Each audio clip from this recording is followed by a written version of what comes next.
Good morning to Deborah. Good afternoon to those of us in the States. I'm Brian Clark, president and founder of Ascent, and thrilled to be hosting another installment of Compliance Over Coffee. We elevate voices from around the industry, those who work on the lines of defense in and around RegTech. So we're very fortunate today to sit down with Deborah Young, the CEO at the RegTech Association. Obviously had the pleasure to get to know each other over the past couple of years, and we'll be covering a lot of ground today. From industry perspectives about RegTech, common RegTech taxonomies, which I know is something that we've spoken about at length, to the initiatives most likely to shape the next year. So welcome, Deborah. Great to see you again. Thanks for joining us. Oh, thank you so much for having me. It's a great pleasure and good to see you again after a little while. Absolutely, and I know we have our mugs since it's coffee and or tea for those of us. Yeah, so you don't have an accent one though. I don't. I'm still waiting for mine. So you've received your mail package before I have. Well, one made it to Australia. That's right. I should speak to someone about that. But I am jealous of your jacket. I'm jealous of your jacket. Oh yes. These are we hand these out to everyone, and I think I've probably worn it for too many days in a row, given this work from home situation. That's okay. Nobody knows. Exactly right. I just outed myself. Yeah. So why don't we dive in and give a little bit of background about your role at RegTech Association, the mission, what's the most important thing that brings it to the industry? That's great, thanks. So the RegTech Association was established in 2017 as a non-profit association, and really was formed to address some challenges that were being experienced by both the buyers and sellers of RegTech, and in fact the regulators, because they didn't have a natural way of being able to come together to actually have discussions, to show the potential opportunity, and to discuss, some of the risks and challenges and the like. And so it was established 3 years ago, and I had a background in risk management in financial services myself.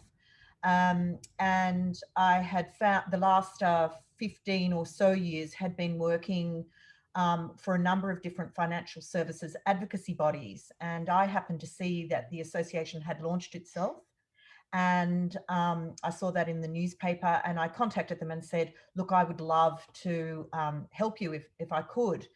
And so this was really the beginning of a journey of us, setting a mission and a vision for this group to accelerate the adoption of RegTech. And we believed that in Australia that we were very well placed to actually guide this creation of a global centre of excellence, and for us to be able to curate RegTech from all around the world to address the greatest regulatory and compliance challenges, and then help everybody in the ecosystem come together to see the potential possibilities. So that's kind of how it was formed. How I came upon it was literally in the newspaper. And then, that's really about what we're trying to achieve. And pleasingly, since 2017, we've gone some way into achieving some of those goals. So that's really fantastic. Yeah, and I know we've talked, and first of all, congratulations to the success and the continued growth. Full disclosure, we are a part of the RegTech Association, of course, and one of the things that I think drew us to it early on was the nature of being a true nonprofit, an independent in the industry that really advocates without taking a stake in those commercial outcomes of those members, but rather to support the industry growth. And I wonder if you could just speak for a moment about that, because I think it truly sets you apart in a wonderful way.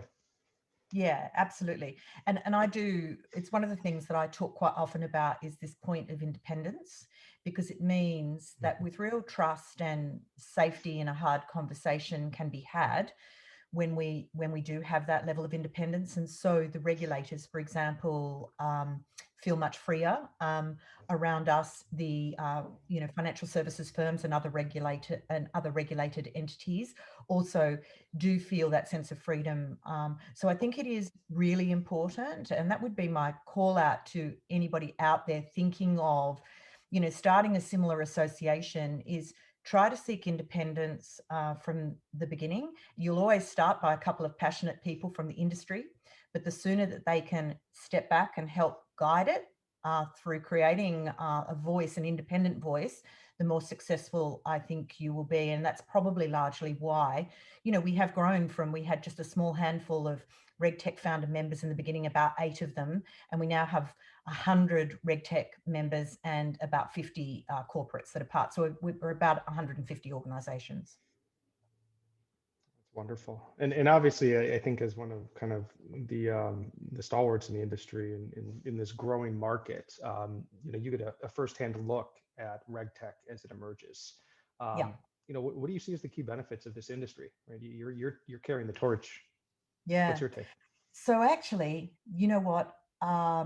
There's a couple of things I'll talk about, but I'll start with trust, and I'll start with trust for consumers. So this is all about people.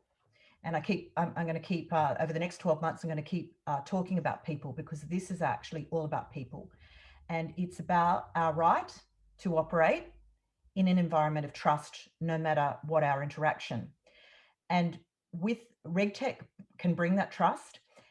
And some of the byproducts and the benefits of deploying RegTech can be around the efficiency, the productivity that can be gained, also about the tools. And so we often forget about the people that work within the organizations, and actually making sure that we can empower people with great tools that can allow them to surface better quality data, that will help them manage risks better, that will help give them information that they can make better business decisions with, that flows all the way up to their leadership teams, their boards, and indeed their shareholders. So this is something, RegTech can bring all of these benefits to organizations and in actual fact to people, right down the line to the consumer. And a better consumer outcome and a better interface for consumers at the end of the day. If we can get that productivity and efficiency working, then the consumer will benefit. And that's, I think, one of the things that we've had conversations about in the past is that pass through, right? More directly than in other industries where the benefit can be procured and passed directly to clients and consumers. Yeah. If you can spend less money on compliance risk and audit and legal, and actually allocate some of those resources towards revenue generation, towards staff retention, towards, and create efficiencies that you couldn't before, it's really a win-win-win. And tightening up a space that, the outlier was really the risks, the gaps, and then we can all kind of work together towards that. Hopefully we don't see a whole lot of, one thing that I think as the industry emerges, right, we're kind of in that, initial phase. We've had some discussions over the last couple of years about how the industry starts to grow, and you've been pretty passionate about something I think I find fascinating, about the common taxonomy in RegTech. There's a lot of solutions in the market. You started to see a little bit of that explosion, pre-Cambrian into Cambrian, if you will. Is there a particular way that the RegTech Association classifies providers? How do you view the landscape? Yeah, well, to begin with, it was a bit hit and miss, to be honest, because we needed to actually first discover who was in the industry. And as I was just saying, we've got about 100 RegTechs right now. And as you would expect, they range from organizations like yours. There's also organizations that focus on financial crime, product and marketing compliance, adaptive learning technologies, know your customer. There's a whole range of different solutions in the market. But what we didn't have was any standard way of being able to classify them. And so over the last little while, we've been working with Boston Consulting Group, and we've come up with what we hope will be a global taxonomy for RegTech that will drive a language around RegTech, which will then, because we even though I'm in Australia, you're in the US, someone else might be in the UK, we're actually solving global problems here.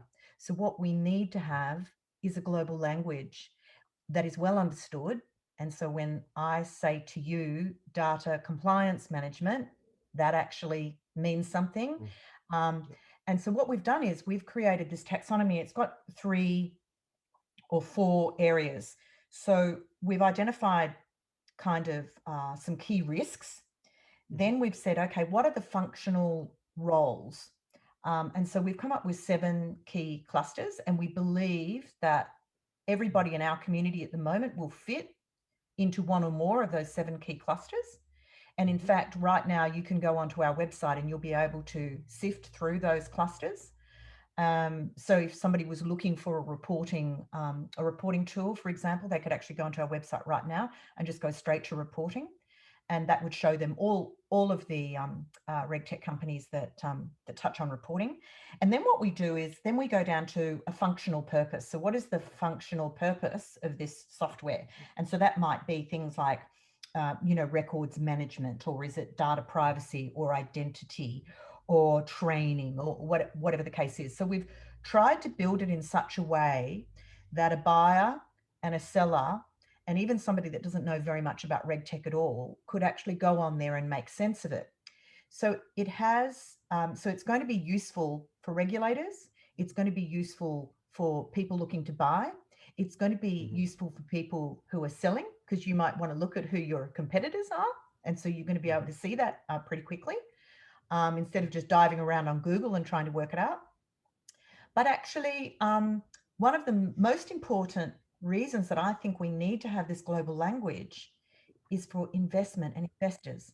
So investors need to understand quickly what it is that they're looking at. And, once again, investors are looking with a global remit these days, and investors are sitting on some dry powder at the moment. So we want to try and make it as attractive as possible for them to come in and be able to see what it is that they're looking for. Just as early as before we'd launched the taxonomy about 6 weeks ago, I had a conversation with an investor, a very large investor, and I was needing to take them through it bit by bit so that they could actually get their head around it. So what we're trying to do is simplify that. So a taxonomy and having some global standards will be really important. And just as an adjunct to that, we've just recently reached out to a group of other like non-profit associations around the world, and we are looking to forge a strategic alliance with those groups in order to start this global taxonomy conversation, so that we can see if we can try and embed this a bit more broadly around the world. Well, certainly needed. I think they always say, you need to be able to measure, right? And collect the data to measure, but before you can, collect the data, you have to be able to define. And, Yes. that definition step has really been missing in the space. And I think on a number of the calls I've been on, both with, current prospects, current prospects, current customers, et cetera, you spend 5 to 10 minutes just, well, what do you mean by that word? Right? What does that word mean to you? Right? And I don't think you can get away from all of that, but especially in an emerging technology field, it's certainly something that will be extremely helpful to all the players. And I'm sure a number of the investors will take copious notes to start to look at their market space. Yeah. I mean, our plan in the next 12 months is to do some education around this as well. So we'll run some workshops just explaining, all of this. So that might be something that investors might choose to come to, for example, just so that they can understand it, because a considerable amount of work went into all of the categorization. And there were a group of that for a while. We'll do a call out here. I'll say, I think I can say, check the link below me on this video, and we'll make sure that we link to that as well. Yeah, so that's fantastic. Can get contacted there. Excellent. Yeah. Let's change gears a little bit. We were just talking before this on, I think, the resiliency that many of us have had through 2020 and into 2021. Obviously, it has shifted the perception of technology in many ways. How have you seen RegTech respond to this resiliency? Well, I guess I should say. Yeah. So the resiliency needed. Yeah. So I think our members, the 100 RegTech Association, the RegTech founder members, have been incredibly resilient during this time. We did a couple of surveys actually throughout the pandemic, just to touch in, check in with people to see where they were at. And it was really interesting to look at things like the jobs numbers and to look at those that were adding jobs. And I think by the time we got to the end of October, RegTech were actually adding jobs rather than taking jobs away. So in fact, on average, reg tech companies were hiring people, not rather than firing people. I think one of the biggest shifts that we saw, which goes to the point of being resilient and adaptable and nimble, given that most reg tech companies are small businesses, was this ability to shift completely into a remote work environment. And so it's something like nearly 20% of our members are now permanently working from home. So many of them will have, left their co-working spaces or their offices and have now chosen to permanently work at home. But to the point of completely adaptable and nimble. And so this actually helped with the resilience. I think if they'd been a larger company with a larger workforce, it would have been far more complex to manage that. But overall, I've got to say, even the banks and some of the large firms acted pretty quickly. So as a collective, I could say the whole 150 members have been, have been pretty resilient and pretty certainly, what I'm seeing here in Australia is that they just reacted and, got on with it from wherever they are. I think where the real challenge is going to come now is how quickly and easily will we go back, and if we will in fact go back to where we left off. It's what do they say? And I was trying to look this up as you were saying that necessity is the mother of invention, right? And it's been impressive how a number of folks have adapted so quickly in a way that it's right back to business. And certainly encouraging. How about you folks? Are you planning to go back into an office, or are you gonna co-working, or are you not for sticking now. Not for now, and simply because we have 2 employees at the RegTech Association, and it's easier for us now to operate from home. We are gaining 4 hours collectively back every day without having to commute. So I've got to say that 4 hours, the association is able to benefit. And I'm able to benefit in that I don't actually have to go anywhere every day. I mean, we will perhaps over time look to go back, but for now it's working. I think the thing that is missing a little bit is that incidental conversation that we're not having. It's the water cooler, conversation we're not having requires anymore. a lot more requires a lot more intention these days. That's correct. But I mean, the association has such a diverse membership. They come from everywhere. So I was not seeing everybody on a daily basis in any case. So it's actually still working quite well for us. It's still working quite well for us now. So we'll see what happens in the future. Great. I want to flip to something you said a little bit ago. You mentioned that you work with regulators a lot, and I think Australia probably is fairly ahead of where a lot of folks are in the market. I think the U.S. is playing a bit of catch up. The FCA obviously has been a bit more at the forefront. What's your view on how regulators are viewing RegTech, and how has that changed in the last 12 months? Oh, I think it's changed a lot. I mean, some of your viewers or listeners may not be aware of the GFIN, which is a global network of regulators that was formed, a year or 2 ago, and they have a growing membership. They have something like 60 regulators now that are part of that, and that's all about, regulators sharing best practice and standards, and being able then to translate those into their own individual jurisdictions. They've been running cross-border, they're running a process at the moment to do some cross-border trials. So I think as a collective global group, the regulators are making great inroads. And I think you talked briefly about the Financial Conduct Authority. Yes, they really have led the way. And in fact, I have a monthly catch up with them, and once again, it's a format and a forum for me to have a monthly meeting to share what's actually happening in the industry, and to talk about best practice and standards, and share a little bit of the work that they are doing. But our own regulators here in Australia are very proactive towards RegTech, all of them running RegTech programs in varying degrees. And our association, going to my earlier point that they feel some comfort about us being an independent group, we're normally involved in all of those programs. We run regular education programs with our financial crime agency here as an example. And we are part of ASIC's, ASIC's, which is our Securities and Investments Commission. We're part of their regular catch-ups with industry.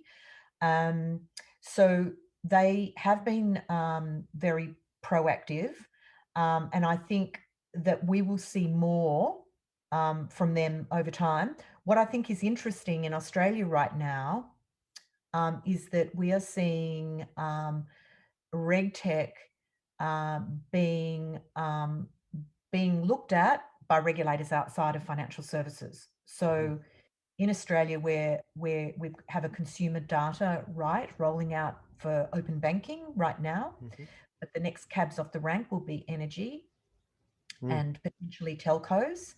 And so now we are starting to see, and I've spoken to people at regulators in both of those groups over the last little while.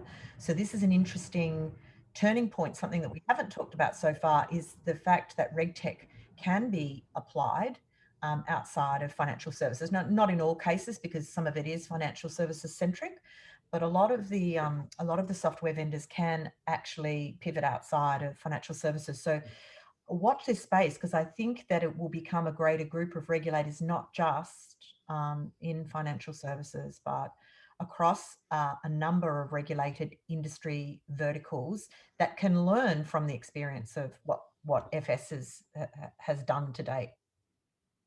Well, yeah, this is a fascinating topic to see, software in a fledgling industry translate across different industry. And I think a lot of people know that it was born out of FS, but we'll probably move past that in fairly short order. I want to dig into one concept, and just interested in your take on the digitalization of law and rules. This is something that the regulators talk about a lot, and there's competing views on how much benefit there is there. I've spoken with a number of folks on the subject, but I think this goes back to the common taxonomy. Once you can define something, you have access to it, you can start to build on top of it. But just getting the entire ecosystem into digital form, how important is that? Are you seeing that? Is that a problem? Is it not a problem? Interested in your take there. Look, I think it's having varying degrees of success. One of the things I think is really interesting at the association, we currently only have out of 50 corporates, we currently only have 2 law firms.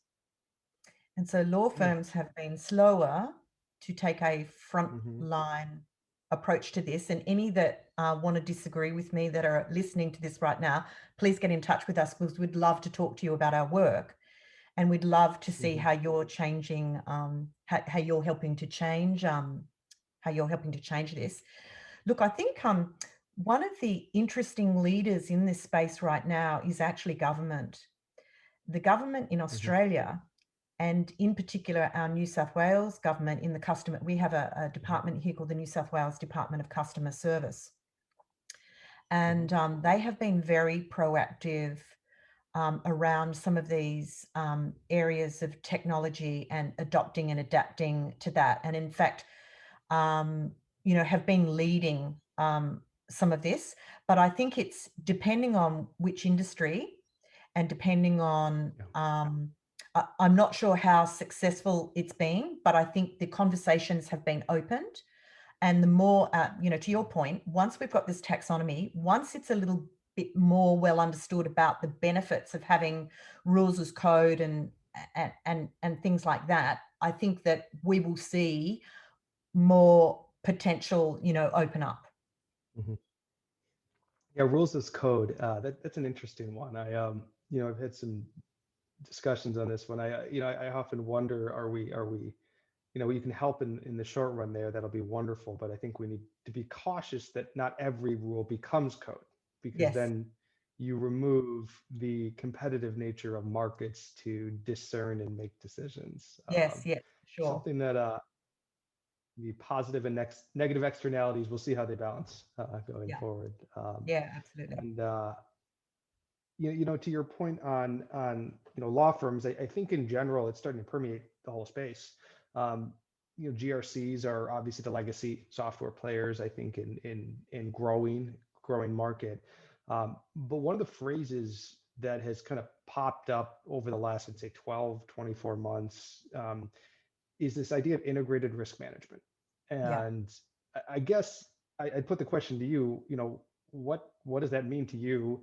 How is it different than a GRC? Is it different, or is it just a newer wrapper around an older idea that can incorporate more than it used to be able to?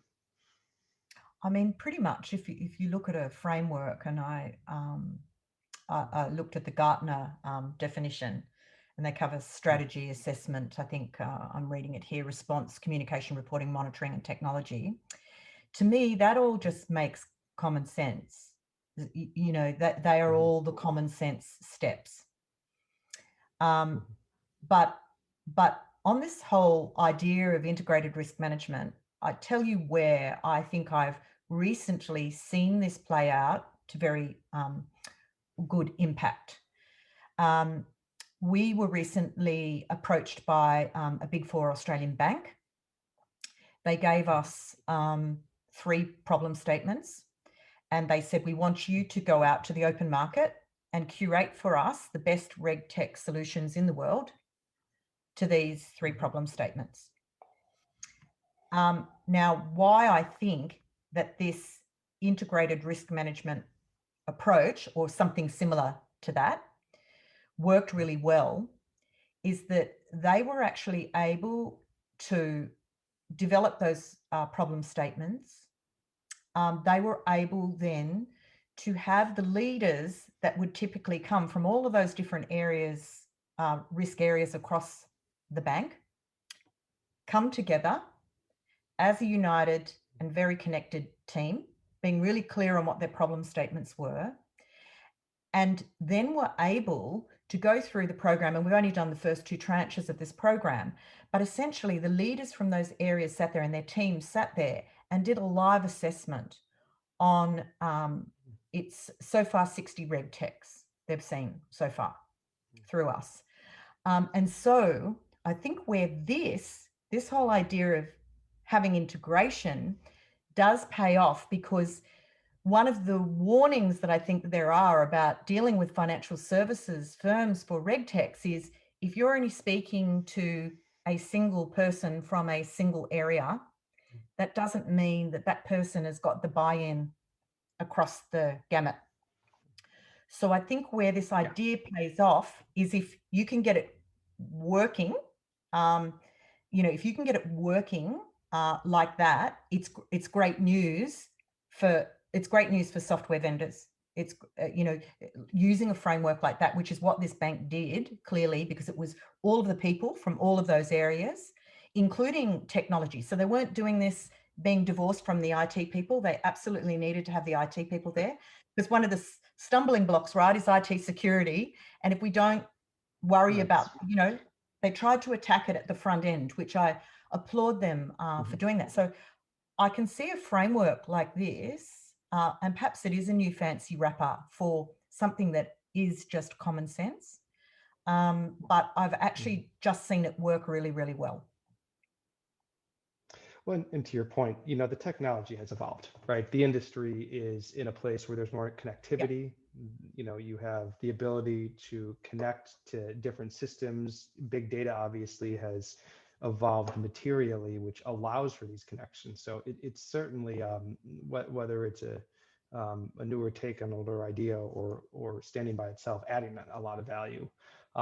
I guess that probably leads to the last question that I would ask today is, what's your take on the key initiatives for 2021, both in RegTech and maybe for the RegTech Association? So I think there's going to be a couple of focuses for our work over the next 12 months. One of those is going to be, we've just started a very interesting project that we're leading for the Australian Department of Foreign Affairs and Trade, and that is to actually assess the RegTech and the FinTech capability of the 21 APEC economies, of which the United States is one of those. And so we've just kicked off a project, and this kind of is going to link to regulators, and it's going to link to best practice, and it's going to link to this taxonomy, because in doing this assessment, we're going to create like a heat map, and work out where everybody is at. And there'll clearly be some of those economies that will need to buy RegTech because they're not product producers of RegTech in there, but they will have regulation issues and they'll have compliance issues that they need to solve. So there will be some that will be clear buyers, but there will be some economies that are also producers. And so this is going to be a really important project to assess where everybody's at, because I don't think anybody's actually done that piece of work yet. So that's very exciting. So that'll be a bit of a focus.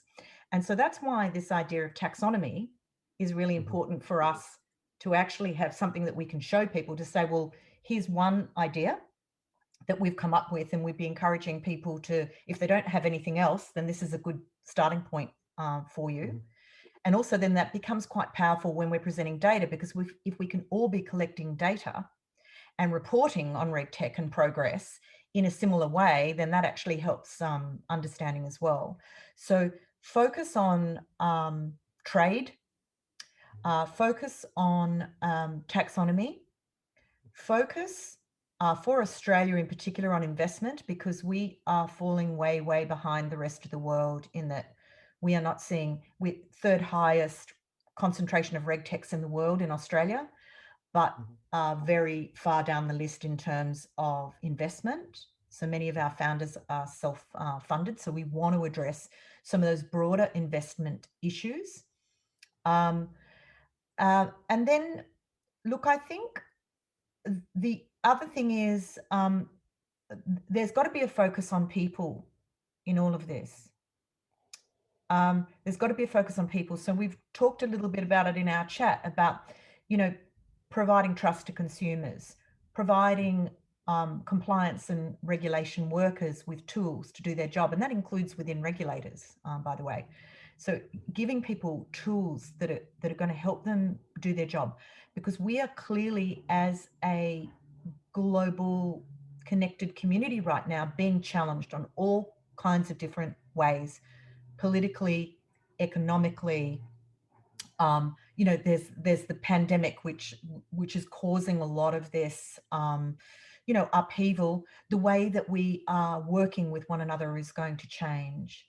I remember, Brian, 3 years ago, us having the discussion about you flying out to Australia that very first time. And now we've just realized we didn't need to spend that, $2,000 on an airfare, because we can actually talk quite effectively right now in the way that we are. So this is actually fundamentally shifting and changing the way that we as human beings are going to work. So in the next 12 months for the association, I do want to have a human-centered focus for the work that we do, all of us taking responsibility for our actions, but in taking responsibility for those actions, also thinking about what are the impacts for our fellow woman and fellow man, and what legacy is it that we are going to leave for the next generation.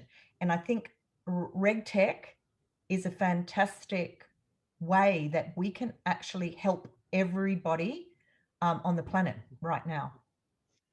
Yeah, I couldn't agree with you more. I mean, there's very few times where you have an opportunity to kind of streamline a space that has traditionally been underinvested and underfunded, underappreciated in many ways. As someone who used to work in the legal and compliance space, and I know you in the risk management space, and certainly I think they said that 8% of expenses go towards mitigating regulatory issues is numbers I've seen. I mean, those are significant, right? And you're talking about GDP level expenses. And so to see the opportunity of an industry emerge that can start to chip away at that and create more efficiencies, it's certainly exciting, and it's certainly an equalizer. I think the days of being in compliance as a competitive advantage probably need to go by the wayside, because I think the idea of opting in to regulation is not the right view. It's rather table stakes. As much as people may think it works that way, it doesn't always. And again, could not agree more with your assessment that it's going to open up a lot of opportunity. Yeah, no, absolutely. It's Wonderful. a very exciting place to be. Very exciting place to be. Any parting, any parting thoughts, Deb? Look, We cover it all? I think so. And I would just encourage people to, go and get involved, talk to associations like ours. They're a great way. And I'm not just saying this because I'm leading this association, but, industry associations like this are a great way of you being able to be part of a greater voice. Whereas you may not want to, take a hard line yourself, but as a collective, you're happy to be part of that. And so they're a great way for organizations to have impact. And so if you're looking for that, I would encourage you to go and seek out your local association, or by all means get in touch with us, or, get in touch with Brian. He'll shoot you our way. So I think that's all I've got to say. Look after yourself, take care, wear a mask, and Wear a mask, that's right. And hopefully one of these days we'll be able to shake hands in person again. I hope so too. I hope so too. Coming soon. All right, Deb, always a pleasure. Thanks everyone for joining us with Compliance Over Coffee, and we'll see you next time. See. Thanks.